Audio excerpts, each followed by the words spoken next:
for tuning in. This is episode 6 of a 20-part series, and I know what some of you are thinking of. Good Lord, Josh, 20 parts. I know, we're going to get into tournament play coming up probably around episode 11 and whatnot, and then I'm going to dive back into high-low, are going to be some of my last episodes. But on episode 6, there's a couple of things that I want to cover.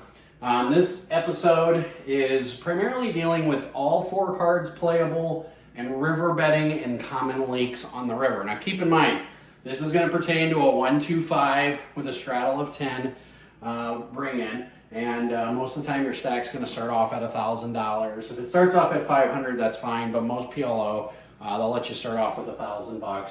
A couple of questions that were made in the comments. First of all, Adam, you were correct. This is a Robert Graham shirt. I do owe you a drink at MGM next time I see you, and I'm sure I will see you there. If not in August, I'll definitely be there on my way down to Iowa. I'm going to swing through, play in the WSOP circuit event there. But in any case, that's what this episode is going to cover. First of all, on one of the previous episodes, an individual asked a question about pocket aces, raising pre-flop, and I just wanted to clarify that when you do have pocket aces, what I was trying to differentiate, especially for Hold'em players, because they're so used to, well, there's X amount of dollars in the pot, there's, $500 left in the pot, and all I have in my stack left is $400, and I've got pocket aces. No matter what the flop comes, don't I have enough equity to get in there? So what I was trying to differentiate is you should be 3-betting with pocket aces. Pocket aces are one of the times when you do have a substantial advantage over your opponents, especially if they're double suited. Anytime you add a suit, if you're bad with math, and again, this is just easy math, it's not exact, but it gives you about 4% more equity. 1, 2, 3, 4. So if you have double suited aces, that means you have 8% equity higher than your opponent automatically just starting off. But what I was trying to get at is if you 3-bet with aces, and this is what's in the pot, and then this is what's left in your stack, do you always have the right odds to call or to jam $400 into a $500 pot with pocket aces? And what I was trying to differentiate is it depends on the flop and the player. Like obviously if the flop is complete rainbow, say 2-7 jack rainbow, yeah, that's a situation where unless somebody's got it dangling like jack 7, I'm probably going to bet pot. But if the flop comes something like 7, 8, 9, that flop is so connected that the only hands that are going to call you with 3 bets, besides maybe king, king, XX, or another suited ace, but even if it's like ace, 5, 6, 7, with a suited ace, you're still so far behind that you do have enough what I call fold equity to get rid of the hand. So that's just a quick follow-up. Depends on the flop. Thank you for the questions, guys. Keep them pouring in. I love answering the questions. I love how interactive everybody has been so far. So, and I had one person comment that my videos aren't very organized, and this is true. I do have a game plan for all my videos, but I don't have a specific game plan into each individual video, but that's okay. So all 4 cards playable. Now I told you guys the 9-9-XX. Obviously there's a different quality in hand when you have a pocket pair and 3 to a straight, okay? So this is what I mean when I say all 4 cards are playable. Some very, very strong hands are when all 4 of your cards can play together. So in a situation where we have like a pocket pair, we're going to talk about like 9-9-8-7, say with 1 suit, okay? Or if it's double suited, that makes it even stronger. And when you're talking about pocket pairs with straights that go with it, whether it's 9-9-8-7 or 9-9-7-6, if your pocket pair is higher than your other 2 cards, that's better. And I know that's going to sound like, well, that's basic math, Josh, like 10s are always better than 9s or queens are always better than jacks. Well, there's a reason for that. Because in situations like when you have a hand where all 4 cards play together and you have 9-9-8-7, the challenge is if you have a nice flop, say like 9-5-6, obviously you have a set of 9s and you have the nuts to go along with it.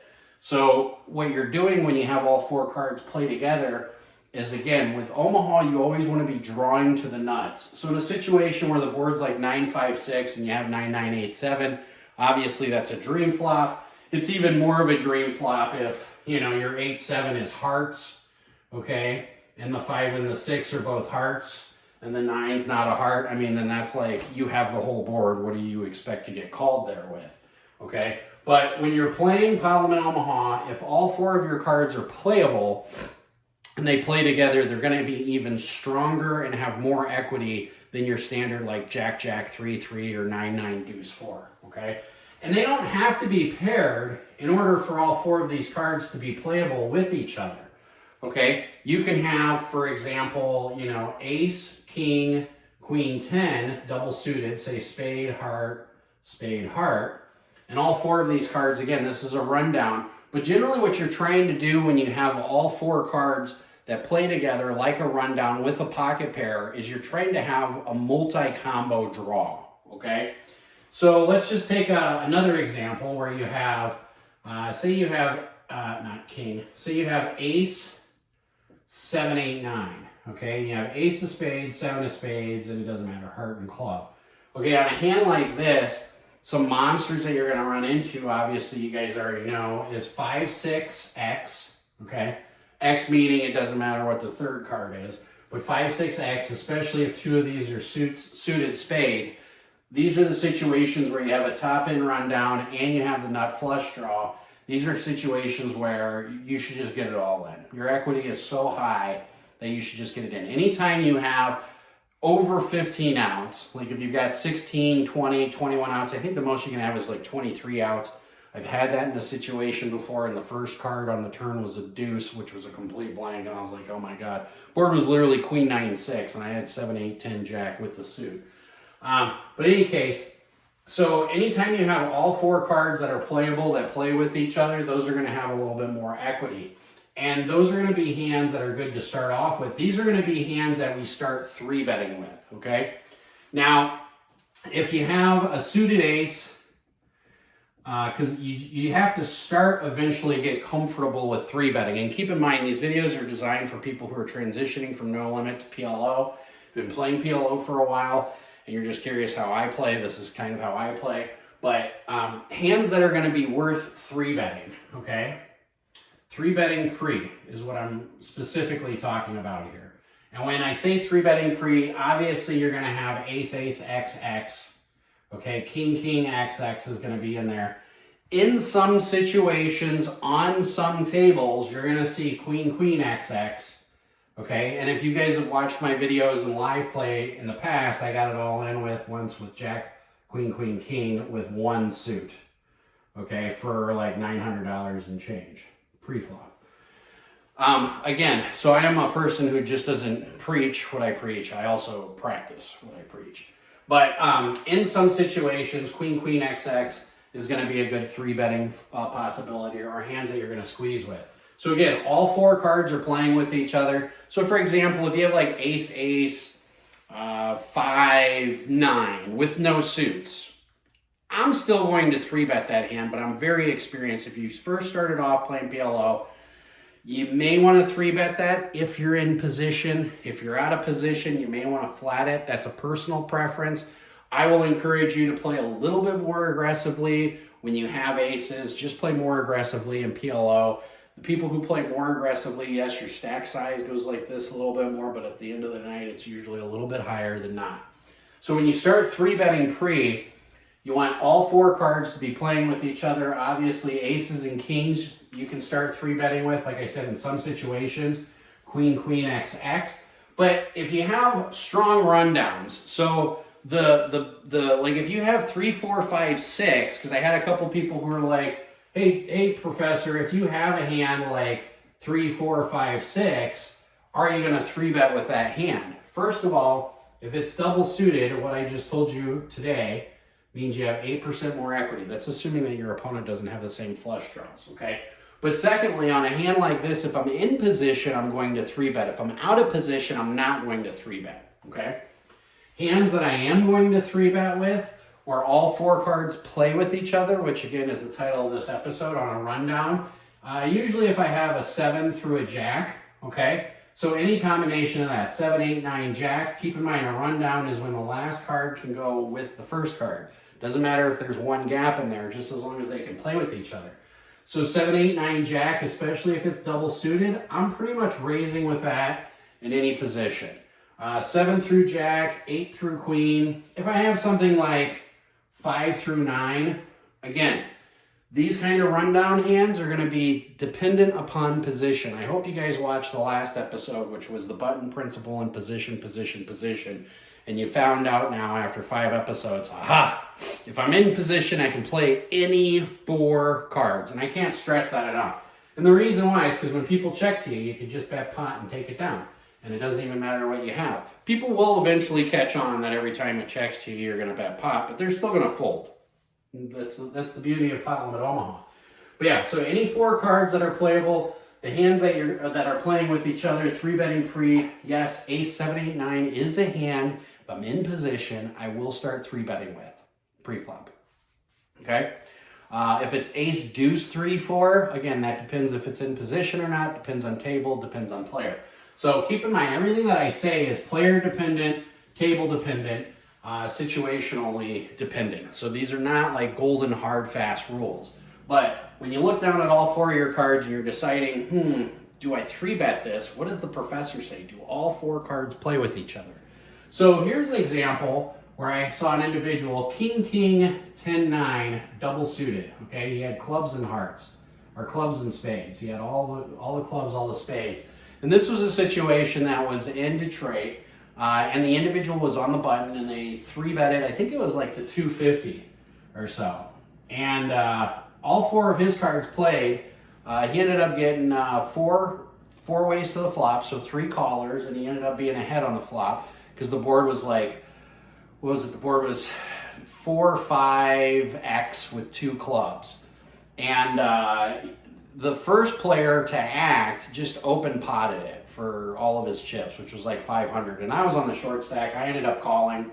All I had was an open-ended straight draw with a pair draw. I knew my clubs were no good. But he ended up calling, and he ended up getting a sizable side pot because on the turn, when the turn came a blank, he realized that the initial individual who potted it, he still had some money left over, and he checked the turn, which showed weakness, and he goes, well, this guy must just be on a draw. The turn was like an 8, and it was a blank heads up for the side pot, but in my situation, it was my gin card. But in any case, he recognized that the other player who bet initially slowed down, so he said, I think my kings are good here. So he went ahead and maximized his equity. The guy called with just an ace-high flush draw, and the guy ended up scooping a decent-sized size pot. But yeah, anytime you have all 4 cards that are playing with each other of some sort, whether they're suited or they're straight cards, you're always going to be better off. Obviously, a suited ace is huge, and any type of rundown is huge, but if you have hands that are pocket pairs, like Jack, Jack, 9, 10, or Jack, Jack, Queen, King. In a situation where you have a pocket pair, let's just take 9, 9, 10, Jack, where you have a pocket pair on the bottom. Obviously, the best type of flop for that hand is 7, 8, 9, because in that situation, you have a set with the nuts, okay? So you're always redrawing to the nuts. So even if somebody has 10, Jack, or 10, Jack, Queen, you guys are just free-rolling each other, and you're just best to get it all in.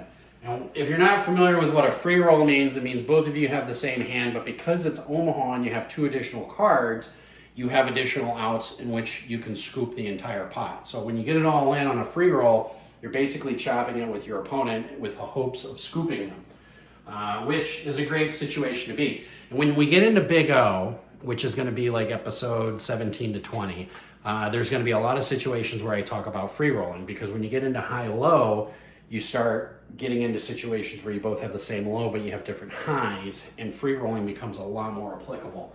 When it comes to standard 4-card PLO, not so much. 5-card PLO, there's a little bit more free rolling. I have a whole episode for 5-card PLO. I'm not going to get too much into that, but basically, if you don't have the nuts with the nut redraw, it's really hard to justify getting it all in unless you're just playing with absolute maniacs, which occasionally happens. So the hands that you want to 3-bet with are going to be where all 4 cards are playable, as well as things like aces and kings. I prefer not to have dry aces. Again, just depends on position. Okay, 2 quick things before I get into river betting and common links. And this comes from some of the questions that people ask. By the way, keep the questions up. I love them coming in. One person said, I played a 1-2-5 game where the max buy-in's 700. What should I bring to the table? And I figured if people are asking these questions on the internet, they're probably asking themselves, or what should they bring to the game?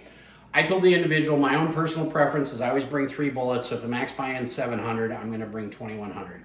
Now, in higher stakes game like 10, 25, 50, 5, 10, 25, where there is no max buy-in, I usually set a buy-in limit for myself, whether that's 3,000, 4,000, or 5,000, and I bring 3 bullets accordingly. So if it's $4,000, I'll have $12,000 on me, planning on having a $4,000 bullet. If I need a second one, and if I need a third one, I can certainly do that. On the smaller stakes games where there is a cap, just plan on whatever the max buy-in is, whether it's 500, 700, or 1,000, bring 3 bullets, okay?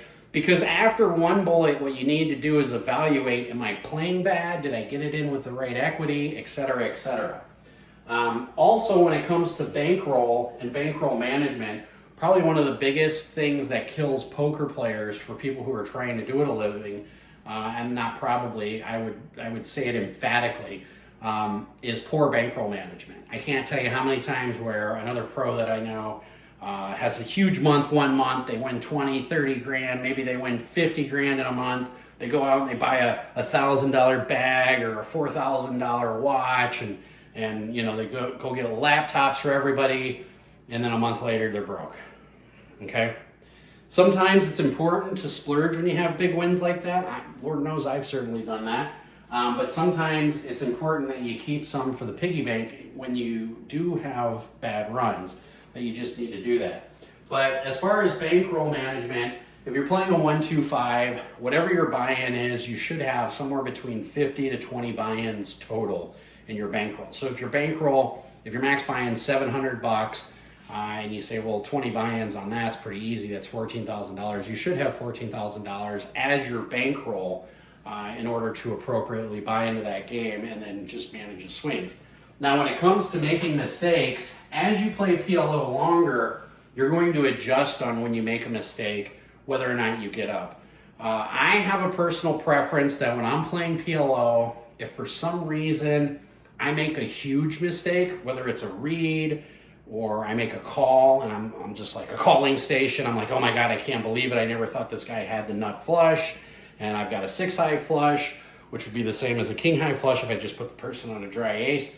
But usually I play until I make 1 mistake that's significant. And when it's significant, I get up and I'm done. I'm done for the session. That's my own personal preference. The nice thing about Parliament Omaha is you can get it all in, you can do all the right things, and you can win or you can lose, and you didn't make any mistakes. So one of the things that I try to do with Parliament Omaha and how long I have a session, and I've had sessions that were 36 hours long before, not wanting to. But when I decide how long of a session I'm going to sit there, one, if the table's good, I'm not getting up, okay? Regardless if I make a mistake or not. If I make a mistake, I'm going to get up, I'm going to go have a cup of coffee, I'm going to go use the bathroom, I'm going to go get a quick bite to eat, splash some cold water on my face, whatever the case may be. But if the table's good, I'm not getting up. But if the table's like average and I make a mistake, I'm going to get up. I'm going to be like, you know what? Because 1 mistake in Parliament Omaha, especially when it comes to the river, will cost you all of your chips. Which gets me into the next thing. River betting and common links. Again, this is going to apply to a 1-2-5 table or a 1-3-10, 1-2-5, bring it in for 10 with our straddle for 10. And here's the thing. When you're betting on the river, there really should only be a few bets, okay? If you're in position, you should either pot it. So say you get to the river, and it doesn't matter what you have. Your bets should be either pot or near pot, okay? Doesn't matter what that is. Pot could be $800. You really should be betting $800. This is assuming that it checks to you, or assuming that you're first to act. Doesn't matter. You should either pot it, you should check, okay, entirely. And this one I'm going to put a nice big star by. Or you should value bet the hell out of it. And when I say value bet the hell out of it, okay, I'm talking there's $800 in the pot you made something like a $200 bet on a turn, okay? Or maybe even a little bit more. And then when the river comes and you still have the nuts, say you had the nuts on the turn, and you're like, what's the least amount that I could bet? Or what's the most amount that I could bet that this guy's gonna call with? And you just down bet to like 125, okay? Keep in mind, this is player dependent, it's situation dependent. If your opponent's a calling station, I'm never down betting. If my opponent's a calling station and they've showed they called off $500 with a jack high flush, or $600 with a queen high flush, or they called $500 or $600 with like bottom set. Again, when you first sit down at an Omaha table, put away your phone, pay attention to what people are doing. But if you bet like 200 on the turn and you're going to the river and there's like $800 in the river, if they're not a calling station and they tend to fold all their missed draws, just down bet the hell out of it. Bet like 125. This is a please call me bet. You know, if you have the nuts on the turn and it stays the nuts, again, if they're a calling station, I'm going to be betting pot. Now, the reason why I put a really big star here, and maybe some of you got this from my button principle, because every time this happens in low stakes, pot limit Omaha, 1-3-10, 1-2-5, straddle for 10, is if somebody hits the nuts on the river, emphatically they go, pot. They just can't help themselves. They just pot it, okay? I can't tell you how many times that's a mistake. I myself have done it, even recently. There's been a few times where river comes, I river the nuts, and I'm like, pot! I'm like, God bless it, why did I do that? I know if I check it, they're probably gonna bet. So when it comes to river betting, you should either bet pot, okay? Especially if it checks to you, you should a lot of times bet pot. If you rivered the nuts, sometimes you bet pot, sometimes you check. It's just situation dependent.